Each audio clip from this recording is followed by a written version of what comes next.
औज़ुबिल्लाहिमिनश्शैतानिर्रजीम बिस्मिल्लाहिर्रहमानिर्रहीम अल्हम्दुलिल्लाहि रब्बिल आलमीन वस्सलातु वस्सलामु अला रसूलिहिल करीम अम्मा बाद। अल्लाहुम्मा सल्लि अला मुहम्मद व अला आलि मुहम्मद व बारिक व सल्लिम व आलि अस्हाबी अजमईन। सबसे पहले तो अल्लाह सुब्हानहू व तआला का शुक्र अदा करने के बाद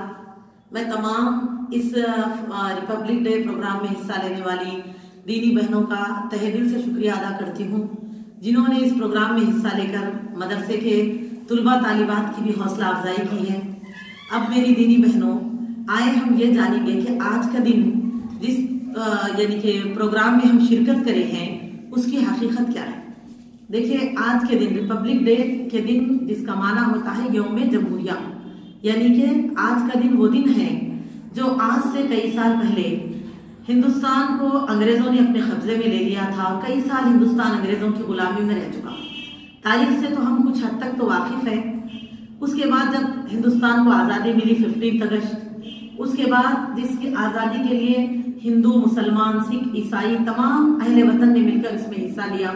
और सबकी कोशिशें काविशें थी कि हिंदुस्तान आज़ाद हुआ। आज़ादी के बाद जब इस मुल्क का कानून लिखा गया 26 जनवरी यानी कि रिपब्लिक डे जो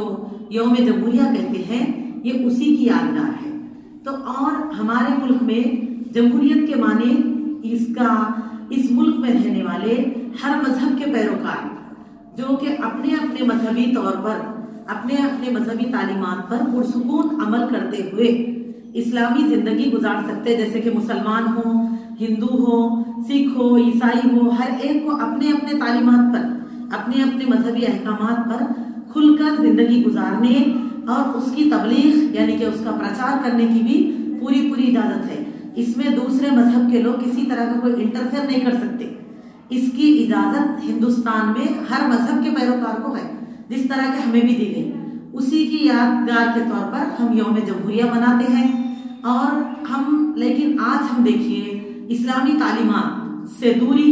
और इन तमाम चीजों से मालूमात से दूरी। हालांकि हमने आप में आज एक वक्त था, हमने भी मनाया होगा, आज हमारे बच्चे भी इन प्रोग्रामों में हिस्सा ले रहे हैं, लेकिन आज हमको इसकी हकीकत का पता न होने का नतीजा है कि मुसलमान अपनी दीनी तालीमात से दूर है और कई जगह पे यानी कि हम दूसरे यानी कि तौर तरीके, मजहबी तौर तरीकों को अपनी जिंदगी का हिस्सा बना लिए। और कई जगह ऐसे हो रहा कि किसी ने हम पर कभी कोई कानून लागू कर दिया, तो कभी यानी कि कोई तलाक के मामले में इंटरफेयर करते हैं, तो कोई दूसरे मामलात में, पर्दे के मामले में, और हम जो है खामोशी इख्तियार कर लेते। जबकि ये मुल्क खुद हमको इस बात की इजाजत देता है कि आज़ादी के साथ मुसलमान अपनी मजहबी तालीमात पर अमल करें और उनको किसी तरह का दबाव वगैरह ना डाला जाए, ना तो उससे रोका जाएगा। तो फिर हम सोचिए, जब अल्लाह सुब्हानहू व तआला हमको इस मुल्क में इतने पुरसुकून जिंदगी भी दिए, एक तरह देखा जाएगा तो आज कई मुमालिक ऐसे हैं जहां पर रहने वालों को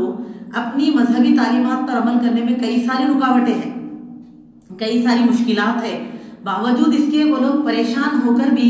अपने तालीमात पर अमल कर रहे हैं। आए दिन ऐसे वाक़यात हम अखबारात में पढ़ते रहते या कभी हम देखते भी ऐसे मैसेजेस वगैरह कि कैसे कैसे हालात चल रहे, जबकि हम हिंदुस्तानी माशाअल्लाह तबारकल्लाह अल्लाह की रहमत में इतने पुरसुकून मुकाम पर है जहां पर अपने तालीमात, मजहबी तालीमात पर जो भी अहकामात है अल्लाह ताला के, जैसे कि नमाज, रोजा, हज, ज़कात के साथ साथ बाकिया भी हमारे जो जिंदगी के मामलात है, अल्लाह ताला क्या फरमा रहे, सब के सब अल्लाह के फरमान के हिसाब से हमको करना है। और अल्लाह ताला इसके लिए ये फरमाते हैं, या अय्युहल्लज़ीना आमनू दुखुलू फिस्सिल्मी काफ़तन वला तत्तबिउ खुतवातिश शैतान। ऐ वो लोगों जो ईमान लाए हो, तुम पूरे के पूरे इस्लाम में दाखिल हो जाओ। देखो, शैतान के कदम ब कदम मत चलो। पूरे के पूरे से मुराद यानी कि जिस तरह नमाज, रोजा, हज, ज़कात हम अल्लाह ताला का हुक्म और रसूलुल्लाह सल्लल्लाहु अलैहि वसल्लम की सुन्नतों की पैरवी में करते, बखिया भी जिंदगी के जितने भी मामलात हैं वो तमाम भी हमको अल्लाह ताला के अहकाम के हिसाब से अमल में लाना है। चाहे वो कोई हुकूकुल इबाद हो या हुकूक अल्लाह हो, शादी ब्याह है, जनाजे है, कोई खुशी या गम हो या लिबास का मामला है, तमाम अल्लाह हमको कैसा हुक्म दिए वैसा अमल करना है। और अल्हम्दुलिल्लाह फिर अल्लाह का शुक्र देखिए कि दूसरा, हमको मुल्क में भी किसी तरह की रोक टोक नहीं है। तो फिर इस कल के क़यामत के दिन आज जिस यानी कि प्रोग्राम्स को, रिपब्लिक डे प्रोग्राम को हम मनाते हुए इससे थोड़े फायदे तो उठा रहे हैं, जैसे कि कुछ गेम्स खेले जाते, तोहफे लिए जाते, उस दिन की यादगार के तौर पर कुछ अच्छा बुरा यानी कि हम खाने पीने का भी एहतमाम कर लेते। लेकिन जो चीज हम आज मना रहे हैं इसकी गवाही कल अल्लाह के सामने होगी और अल्लाह पूछेंगे कि मैंने तुमको एक ऐसे मुल्क में रखा था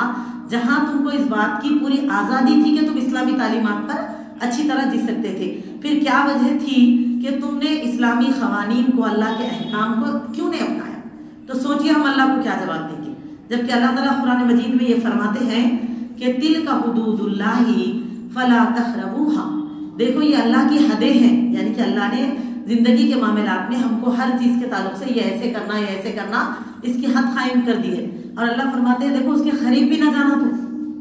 और उसके जितना अल्लाह ताला तुमको हद कायम करके दिए उसमें जिंदगी गुजारे। लेकिन आज हम देख रहे हैं मुसलमाना ने दीन की जिंदगी में जैसे जैसे तरीके आ चुके हैं, हम समझते हैं कि ये हिंदुस्तान एक जमहूरी मुल्क है तो हम तमाम मजहबों के तौर तरीकों पर अपने आप को ही देखना चाहते हैं, जबकि आप बनिस्बत दीगर मजहब के हम मुसलमान अपने आप में इतने कमजोर हो चुके हैं। इसकी वजह क्या है? इस्लामी तालीमात से दूरी। हमको अल्लाह ताला का एक तो जवाबदेही का खौफ दिल से चले गया, अल्लाह ताला का यानी कि तालीमात की से भी दूरी हो चुकी है, जिसका नतीजा ये है कि हम दुनियादारी में मशगूल है और इन दिनों को एक यादगार के तौर पे मनाते, फिर उसके बाद अपने तौर पे आम जिंदगी गुजारने लग जाते। तो मेरी अजीज दीनी बहनों और अजीज बेटियों, कल क़यामत के दिन अल्लाह ताला ये जो आज़ादी हमको अमल की जो आज़ादी देकर इस मुल्क में रखे, इसका भी अल्लाह हमसे सवाल करेंगे। तो इसका एहसास भी रखें, और जब हम इसको समझकर इस दिन को याद करेंगे तो इससे हमको ये भी फायदा होगा कि कल को अगर कोई दूसरे लीडर या रहनुमा हमारे मजहब में किसी तरह का कोई तालीमात में कोई इंटरफेयर कर रहे हैं, कोई नया कानून नाफिज कर रहे हैं, तो ऐसे वक्त हम सब उसके लिए यानी कि सवाल कर सकते हैं कि जब अल्लाह ने सबसे पहले हमें ये हुक्म दिया, फिर दूसरा ये मुल्क का खुद कानून जब ये है कि हर मजहब का इंसान अपने मजहबी तालीमात पे खुल के जी सकता, तो ये ज्यादती हम पे क्यों हो रही है? तभी हम मुसलमान सही जिंदगी गुजारेंगे। इस बात का जरूर एहसास रखें कि हम इस्लाम से है, ना कि इस्लाम हमसे है। अगर इस्लामी तालीमात एक अहकामात को मिटा दिया जाते रहा तो कल को हमारी पहचान और हम खुद खत्म हो जाते जमीन पे, हमारी कोई पहचान ही बाकी नहीं रहती। तो इसीलिए हमको चाहिए न सिर्फ इस दिन की यादगार को याद रखें, बल्कि इस दिन का एहसास भी रखें और अल्लाह सुब्हानहू व तआला का शुक्र अदा करें। और शुक्रगुजारी यही है कि जब अल्लाह ताला इतने अच्छे मुल्क में हमको रखे, जहां हमको अपने तालीमात पर अमल करने में कोई रुकावटें नहीं है और अल्लाह ताला का तरफ से पूरा सुकून है, तो फिर अल्लाह का शुक्र ये है कि हम तमाम अहकामात इलाही को अपनी जिंदगी पे नाफिज करें और उसके शुक्रगुजार बने, इबादत के मामले में, फरमाबरदारी के मामले में इस तरह की जिंदगी गुजारें। इसी के साथ मैं अल्लाह ताला का शुक्र अदा करते हुए और अल्लाह ताला से दुआ को होते हुए कि अल्लाह ताला हमारे तमाम के बच्चों को इस्लामी तालीमात से आरास्ता फरमाए और न सिर्फ पढ़ने वाले या इल्म दीन की डिग्रियां हासिल करने वाले, बल्कि दीन और दुनिया दो जहां में तरक्की पाने वाले और अहकामात इलाही को लेकर जीने वाले बनाए। वाखिर दावाना अल्हम्दुलिल्लाहि रब्बिल आलमीन। अस्सलामु अलैकुम व रहमतुल्लाहि।